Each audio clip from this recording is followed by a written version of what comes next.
Good night from southeastern Finland in Northern Europe. I continue my series of videos on events that happened 80 years ago this year. And I'm going to read selectively from Wikipedia a list of events, almost all of which were involved directly or indirectly with the Second World War.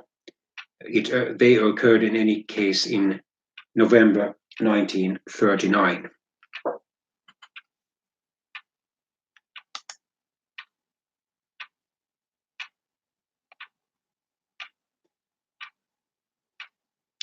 On Wednesday, November the 1st, 1939, Chinese forces launched the winter offensive on multiple fronts against the Imperial Japanese Army. A royal decree in the Netherlands, which was officially a neutral country as it had been in the First World War, established martial law in key regions, mostly along the German-Dutch border. On Thursday, November the 2nd, 1939, the Polish government in exile dissolved the parliament, which was replaced by a national council. Poland, after all, had been close to being virtually a one-party dictatorship, or anyway, a one-party dominant dictatorship, especially since the rigged 1930 parliamentary elections. On Friday, November the 3rd, 1939, the US Congress changed the Neutrality Act of 1937, repealing the embargo on arms to belligerents, but placing sales on a cash-and-carry basis to avoid a repeat of the situation after the First World War, when Britain and France ran into difficulty with making their debt payments to the United States. The German-controlled American freighter City of Flint entered the port of Haugesund in Norway, despite being ordered by its Norwegian escort, the mine layer Olav Tryggvason, not to do so.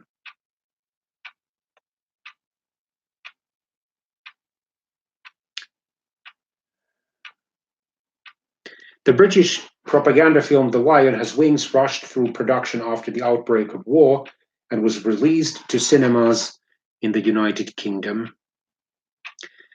On Saturday, November the 4th, 1939, the American neutrality law came into force, forbidding American ships and citizens from entering clearly defined war zones. The city of Flint sailed to Bergen, another Norwegian port city, with US control finally restored. On Sunday, November the 5th, 1939, 3 German army commanders, Mr. Fedor von Bock, Mr. Wilhelm Ritter von Leeb, and Mr. Gert von Rundstedt, who believed that an invasion of France would fail, held a secret meeting to discuss ways to dissuade Hitler from ordering an attack on the Western Front. On Monday, November the 6th, 1939, in Sonderaktion Krakow, or Separate Action Krakow, 183 professors of Jagiellonian University in Krakow, by the way, the university where the future Pope John Paul II, born as Karol Wojtyła, was studying, were arrested by the Nazis. 168 of them were sent to the Sachsenhausen concentration camp. On Tuesday, November the 7th, 1939, Queen Wilhelmina of the Netherlands and King Leopold III of the Belgians offered to mediate in the European war. Both countries were neutral yet in the Second World War. Belgium had been invaded on the first days of the during the first weeks of the First World War, while the Netherlands had managed to stay neutral throughout the First World War.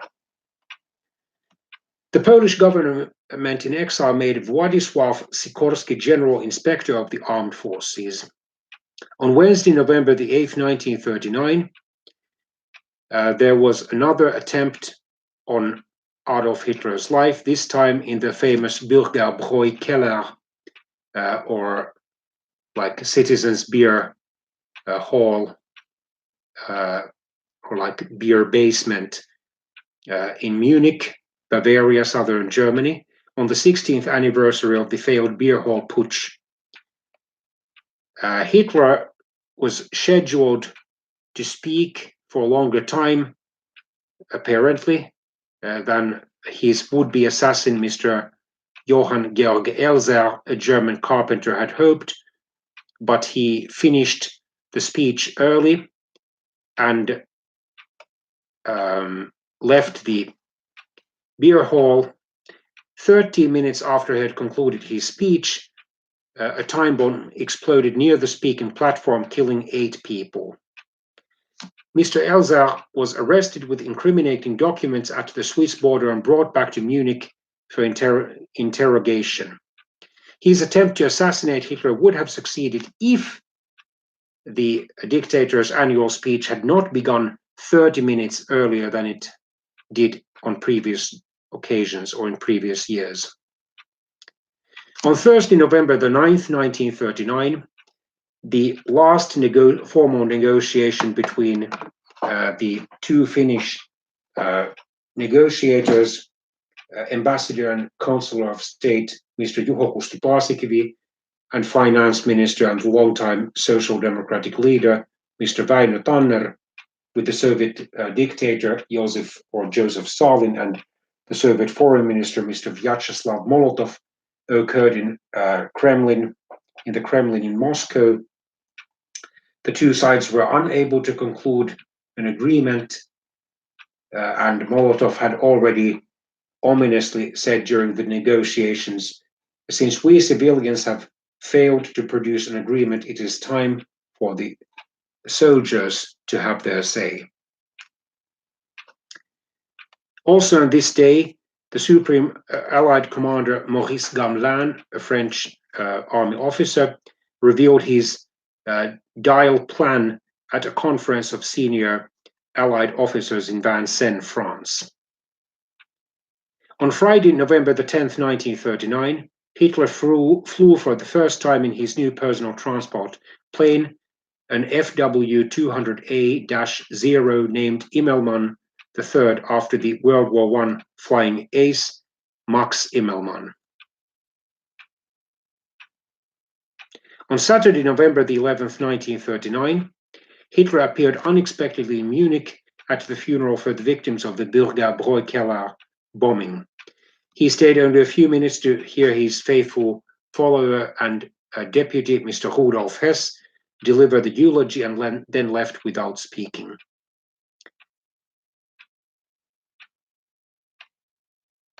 Queen Elizabeth, the Queen Consort of King George VI, made a broadcast on the BBC radio to the women of the British Empire, reminding them that in the war we, no less than men, have real and vital work to do. On Sunday, November the 12th, 1939, German authorities began the deportation of Jews from Polish territories annexed by Germany to the general government. France said that the Belgian and Dutch offer of mediation required Germany to repair the injustices which force had imposed on Austria, Czechoslovakia, and Poland before peace could be discussed.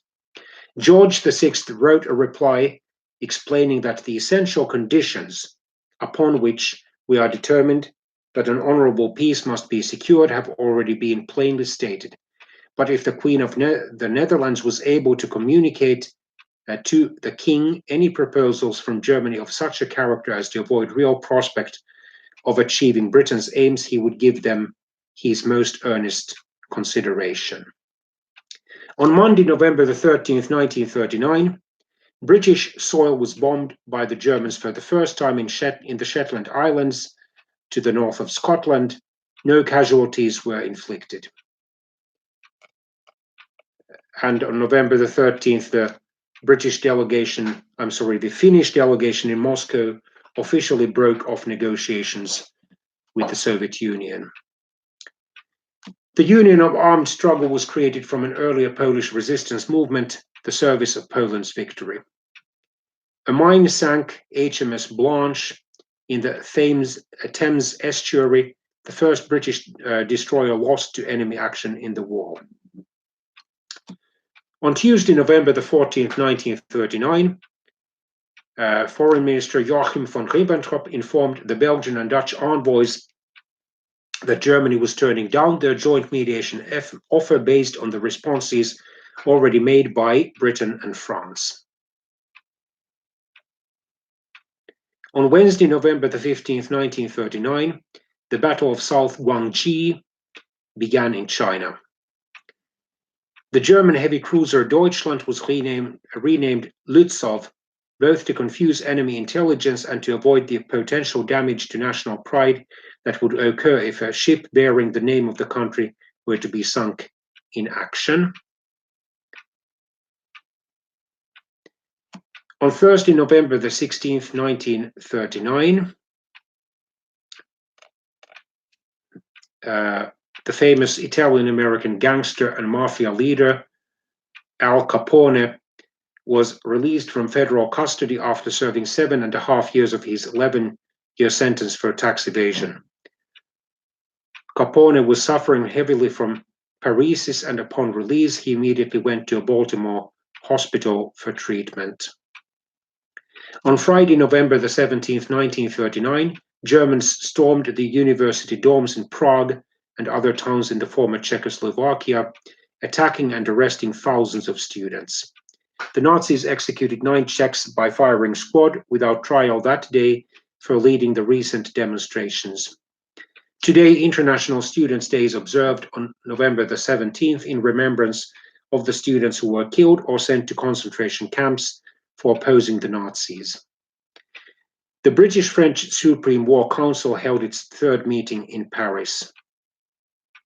On Saturday, November the 18th, 1939, the Dutch liner Simon Bolivar, named after the late 18th and early 19th century Latin American independence fighter, who also was the first president of Bolivia in South America, set off 2 mines and sank 20 miles or 32 kilometers off Harwich in England. 86 lives were lost out of the approximately 400 on board. The British accused the Germans of laying the mines in violation of Article 8 of the 1907 Hague Conventions, which forbade using mines in circumstances likely to endanger commercial shipping. The Nazis closed all the technical schools in the former Czechoslovakia.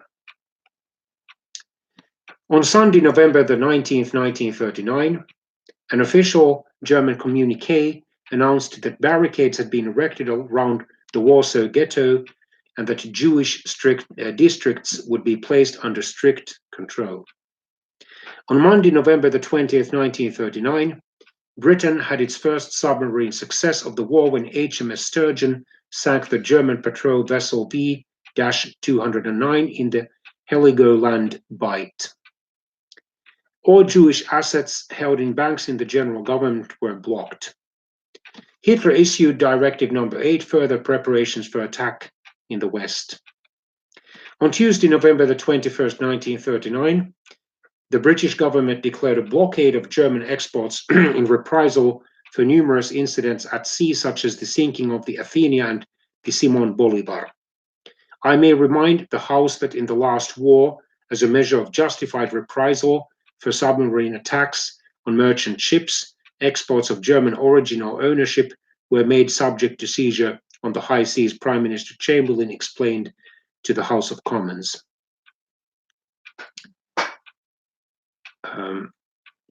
On Wednesday, November the 22nd, 1939, the Polish government in exile moved from Paris to Angers, but still stayed in France. On Thursday, November the 23rd, 1939, German authorities ordered all Jews over the age of 10 residing in the general government to wear white armbands bearing a Star of David. The British armed merchant cruiser HMS Rawalpindi was sunk by German warships north of the Faroe Islands in the North Atlantic. 238 of the 286 crew members were lost. The Official Secrets Act 1939 received royal assent in Britain. On Friday, November the 24th, 1939, the Japanese 5th Division captured Nanning in China. On Saturday, November the 25th, 1939, International Olympic Committee President Mr. Henri de Beyer-Latour announced that the 1940 Winter Olympics would be cancelled. They would have been held in Garmisch-Partenkirchen, Germany. On Sunday, November the 26th, 1939, around 3 p.m. Finnish time, or then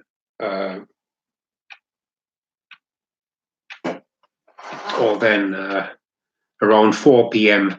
Soviet time, or roughly between 2:30 and 3 p.m. Finnish time, roughly between 3:30 and 4 p.m. Soviet time, meaning Soviet Western time. There was a false flag operation carried out by some Soviet soldiers, where, according to the Finnish reports, a total of 7 shells or shots were fired onto an open field some 800 meters from the Finnish-Soviet border, but on the Soviet side, in the village of Mainila. And according to the falsified Soviet reports, 1 officer or senior officer and 3 junior officers had supposedly been killed, and 9 had been injured. The Finnish border guards, who observed that place from 3 locations inside the Finnish-Soviet border, declared that there had been no casualties, but instead a Soviet officer had quickly ridden a horse to some Soviet soldiers who were in their bases on the Soviet side of the border, had told them something, and then those men had quickly left their dugouts or positions. The Soviet Union, under this clumsily executed false flag operation, was trying to find a legitimate reason for starting its invasion of Finland soon. Incidentally, earlier that day, there had been a heavy snowstorm on the Karelian Isthmus, in the southern part of which this false flag operation was carried out. On Monday, November the 27th, 1939, Finland denied shelling Mainila and suggested that the Soviets had accidentally fired upon their own village in connection with training exercises. On Tuesday, November the 28th, 1939, 12 Bristol Blenheims of the Royal Air Force conducted a bombing raid on the German seaplane base at Borkum. Little damage was done, but all the British aircraft returned safely. The Soviet Union cancelled unilaterally the Soviet-Finnish Non-Aggression Pact, which had been concluded in 1932. On Wednesday, November the 29th, 1939, the German submarine U-35 surfaced and surrendered near the Shetland Islands after being disabled by depth charges from the British destroyers HMS Icarus, Kashmir, and Kingston. A decree of the Presidium of the Supreme Soviet granted all permanent residents of Soviet-occupied Poland full citizenship of the Soviet Union. With this came the obligation to the men who were of military age and deemed able to serve in the Soviet Red Army. Hitler issued Directive Number 9, Instructions for Warfare Against the Economy of the Enemy, focusing on attacking British shipping and ports and blockading sea lanes using U-boats and naval mines. Mr. Fritz Julius Kuhn of the pro-Nazi German-American Bund, or League, was found guilty on 5 counts of larceny and forgery in New York court.